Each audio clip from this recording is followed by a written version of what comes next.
So hello and welcome to the New Gig Podcast. I'm your host, Glen Hodgson, and today I'm delighted to be joined by freelancer Lauren Detweiler. How are you doing, Lauren? Doing great. How about you? I'm doing very well indeed. And it's great to have you on the program. And we'd love to hear a little bit about where you are now, what you're doing, and how you got into the freelancer lifestyle.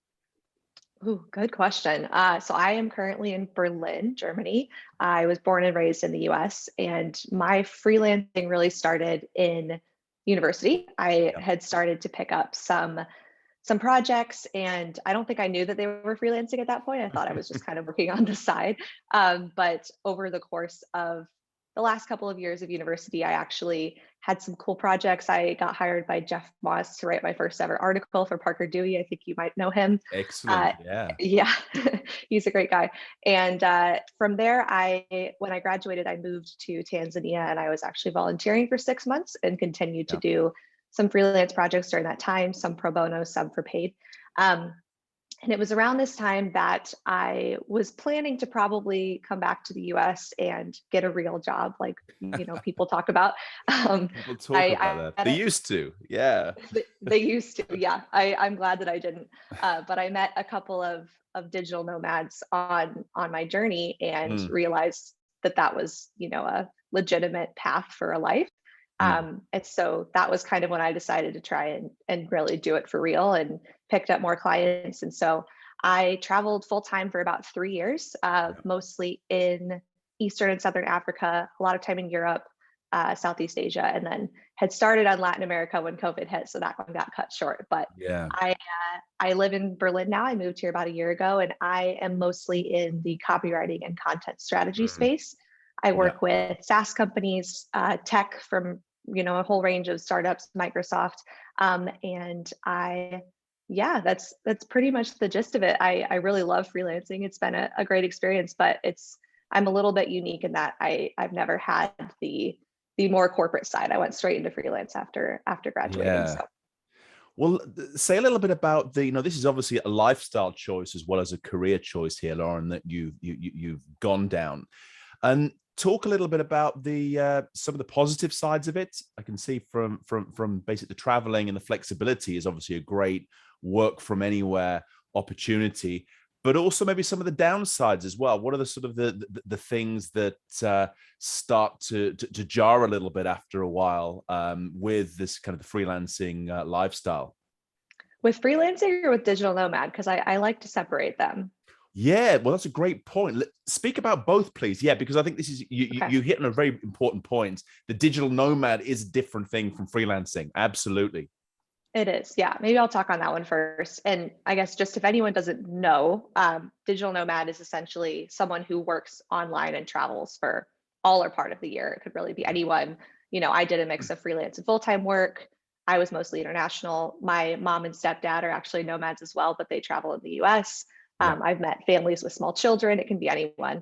And the benefits and the downsides, I mean, obviously, everybody thinks it's very glamorous and you're traveling full time. So it's a really amazing experience, and you can work from anywhere you want, which is, well, with with border closures in mind during this time. But it's a lot of freedom. It's a lot of flexibility. I will say the downsides are not talked about enough because it is a very isolating lifestyle, especially if you're a solo traveler, as I was. You can meet people, but it's you're on your own most of the time.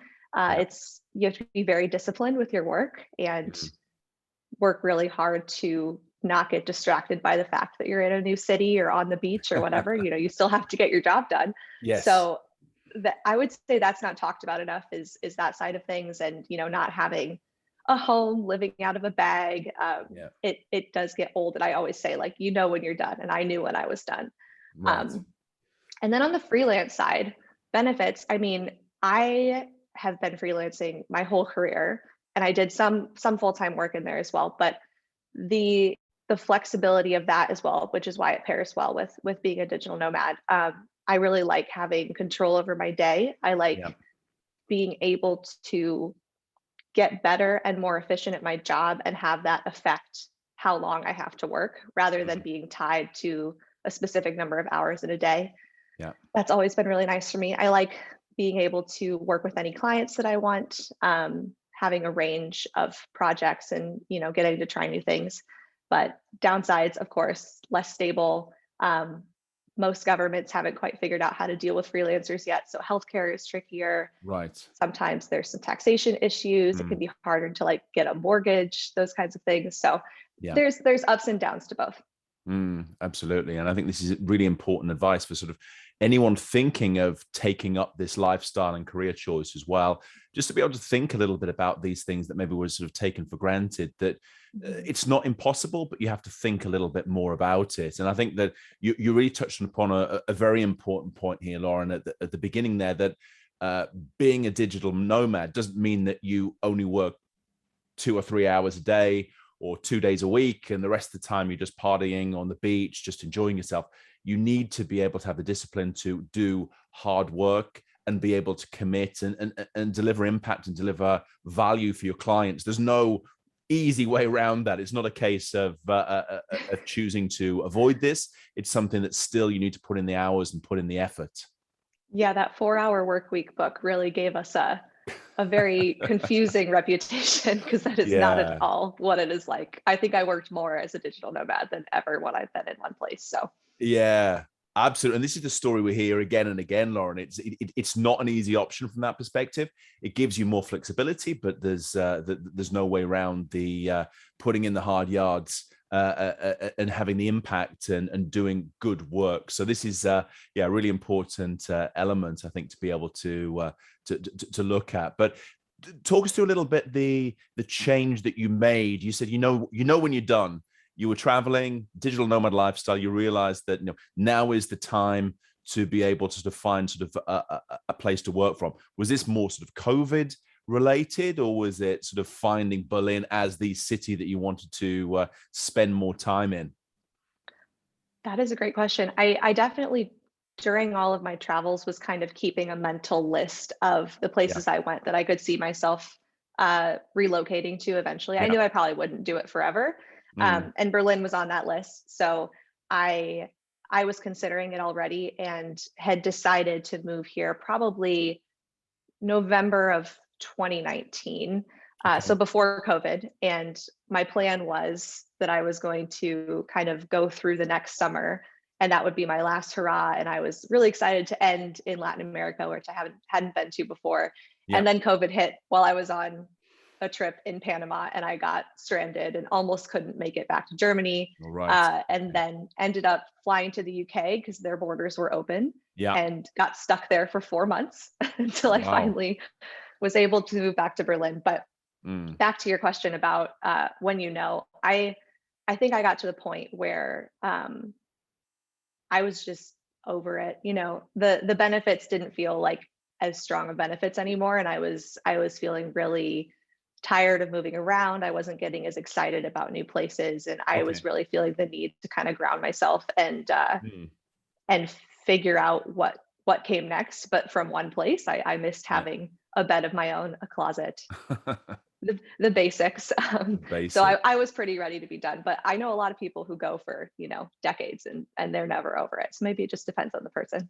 I think it probably does. And I think great to be in tune with yourself. You know what you want and what the, different times in your life that require different things. But if we sort of take, zoom out a little bit from this, I mean, what would you say about sort of digitalization, how it's transforming the world of work?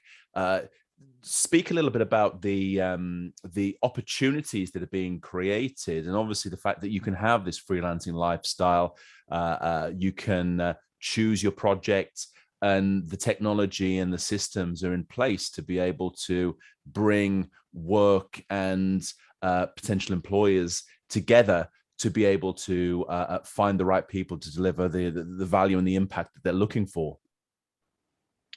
That is an interesting question. I think that people probably really realize how much the digitalization in general of the economy has shifted things during COVID, because so many people worked from home and were able to continue to be productive even from Zoom calls and all of our online platforms. So I I have always worked from home. I've always worked remotely, and Yeah.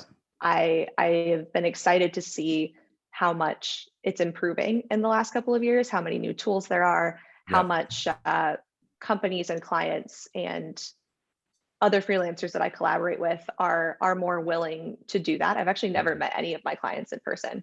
So if Right. that's not a testament to Yeah. digitalization being a benefit for freelancers, I don't know what is. Mm, absolutely. And how do you find your projects? How do you find your gigs and your work? Is it word of mouth? Is it via platforms? What's the sort of the route or the combination that you use to find to find activities?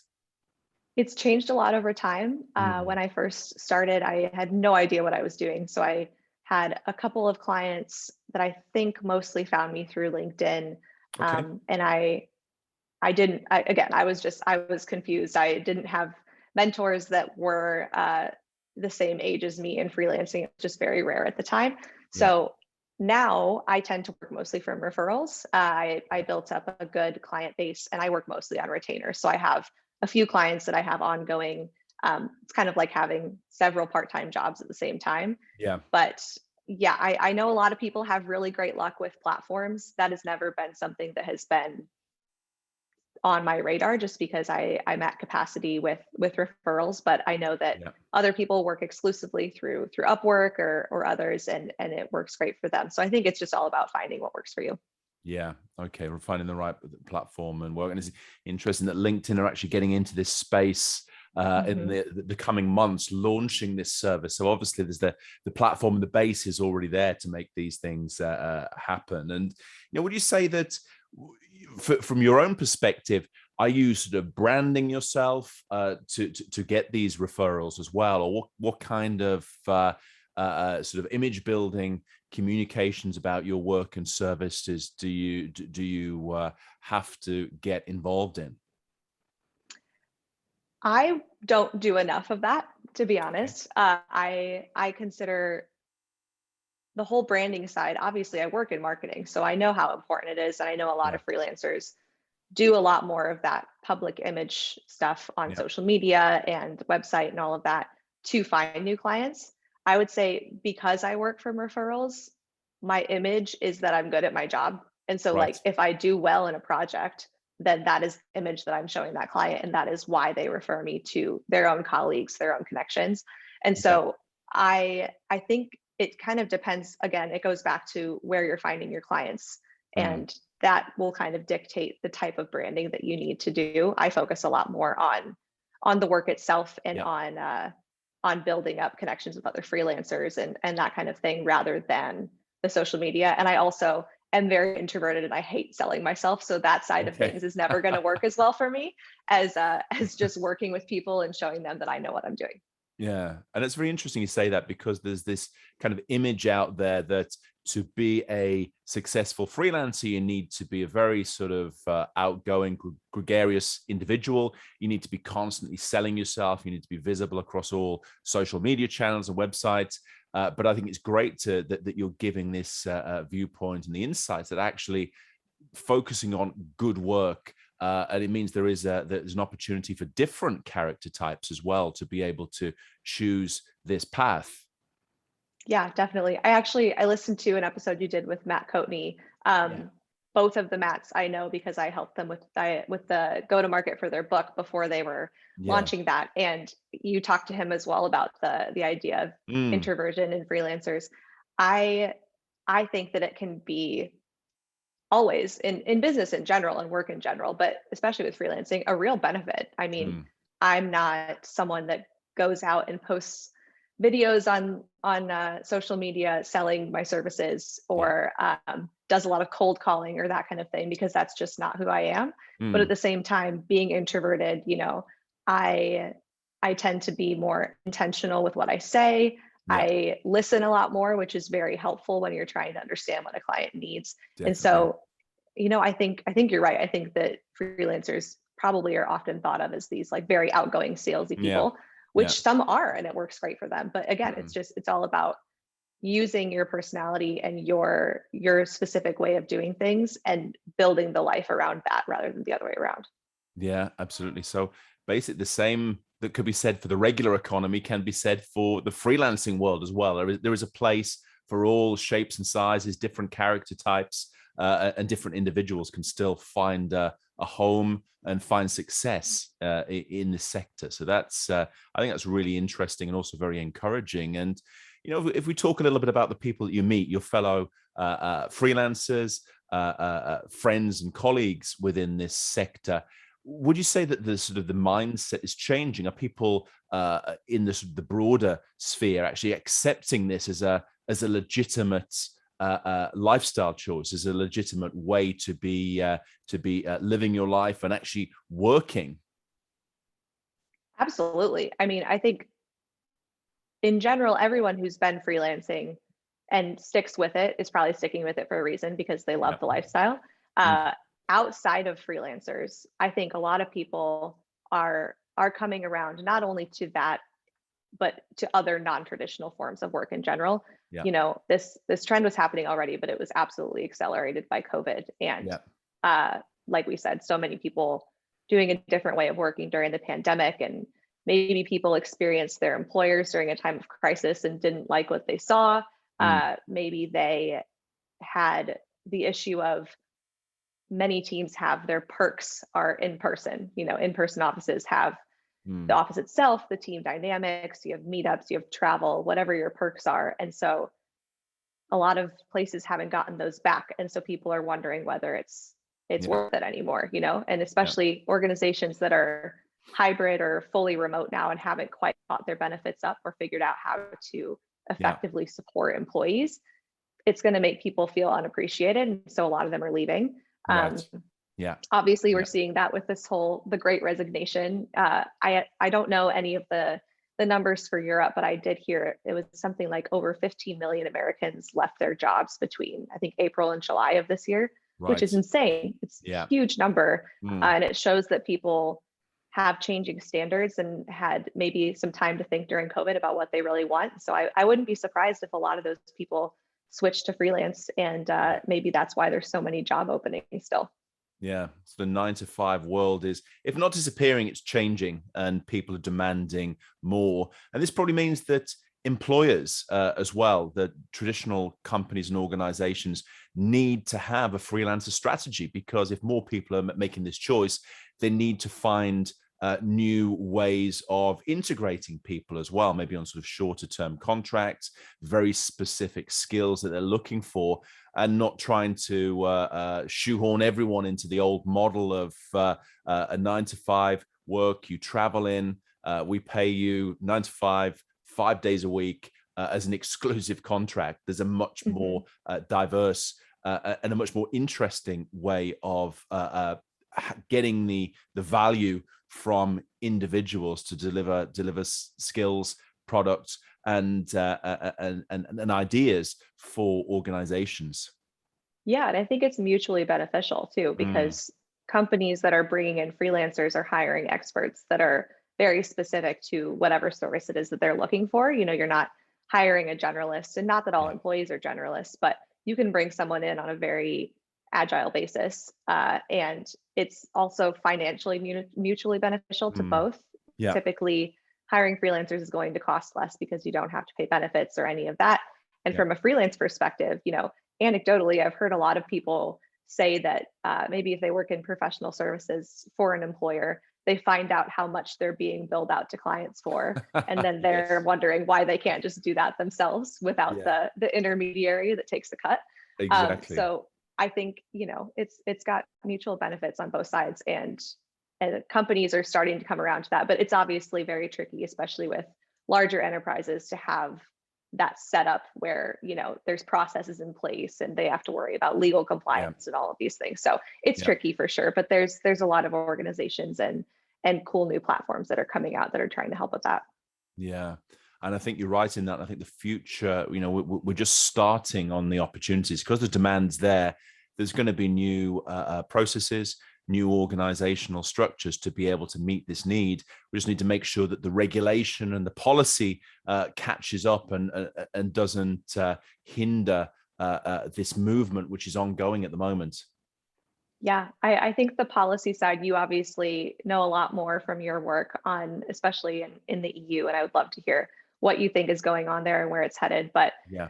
there's one big pivotal moment that I think we haven't quite gotten to yet, which is when are people going to decide if there are different types of freelancers, different types of gig workers, and if we're going to separate those? Because I know you've talked about this before, but it's a very different thing to be a freelancer that's offering a service that you do from your laptop Yeah. versus someone who is a gig writer Yeah. for Uber Eats or something like that. Both very respectable jobs, but they definitely don't necessarily need to be treated the same in terms of taxation. Because, for example, with the PRO Act, everybody has their own opinions on this. I totally understand wanting to support gig workers that are more in the rider space, the drivers, and give them more benefits and a more stable source of income and all of that. But at the same time, some of this legislation is also hindering the ability of other types of freelancers to do their work in the way that they're used to and the way that they've built their business. So I think there's going to be a reckoning coming up where we have to try and figure out how to separate those things, if at all, and figure out how to support various kinds of freelancers, because there's not just one type. Yeah, and exactly. And I think the work that we're doing is to really understand, but also educate for politicians, decision makers, and the broader society that there is not one size fits all. We have people on mopeds delivering pizzas, but we also have architects, lawyers, models, musicians. It's such a broad range of individuals we put into the platform economy, the future of freelancing, that it's important to be able to understand that before putting policy in place. And one of the big things that we do, particularly in a European context, is to make sure that when we're talking about sort of platform workers' rights, which is being discussed at the moment, or going through sort of the new Data Act, the work around AI and algorithms, is to make sure that we put into place the protections and make sure that harness the power of the platform economy for the future, absolutely. But let's not kill the technology. And particularly in a European context, this mentality that we have to try and slay the big American giants because they're sort of destroying our civilization, which is definitely overplayed. And I think just by trying to stop the large players, what's happening is that policy and legislation is being formed, which actually hits European SMEs, European operators, and the technology companies who are offering these new services and ideas which will bring forward freelancing, the platform economy, and the gig economy, and bring it to the next level. So it's really to have this understanding before you act, and it's a case of let's aim and fire as opposed to fire then aim, which can be a little bit the case at the moment. So it's collaboration, it's dialogue to be able to put the right framework in place, and that's crucial what we're doing. And I think that the same thing in the US, the PRO Act again has leaves a lot to be desired. And I think with proper consultation and really understanding the nuances of the sector, would really have helped much more in that. But, I think dialogue is essential, but it's new. There's going to be mistakes. There's going to be changes need to be made as we go forward on this. But the kind of the genie's out of the bottle. Things are going to happen anyway. We might as well try and sort of control it and harness it in the right way, as opposed to trying to limit it, because that's not going to happen. Yeah, there's really no good answer. There's no right answer. It's not a black and white issue. And so I'm glad that there are experts that have experienced the freelance world themselves that are advising governments on this. But it's going to be a long process. I'm very interested to see how it shakes out. Obviously, it affects me. So especially the EU regulations. Yeah, exactly. So it'll be interesting. But I think we'll start to maybe see some movement in the next couple of years and have a better idea of where things are going to be going forward. Yeah, absolutely. Well, Lauren, it's been an absolute pleasure speaking to you. Thanks for sharing your insights, and also the hints and tips about what to think about in terms of going through this lifestyle. And hopefully it's inspired a few more people to take the leap, or to try it just as, a few side gigs to begin with before they sort of jump into the cold water of the full-time freelance world, but to Mhm. give them a flavor for what's possible, and where it can take them. Absolutely. I highly recommend it. It's a great lifestyle. Not for everyone, but it doesn't hurt to try it out. So thanks for having me. This is great. Doesn't. We'll speak again soon, Lauren. Thank you.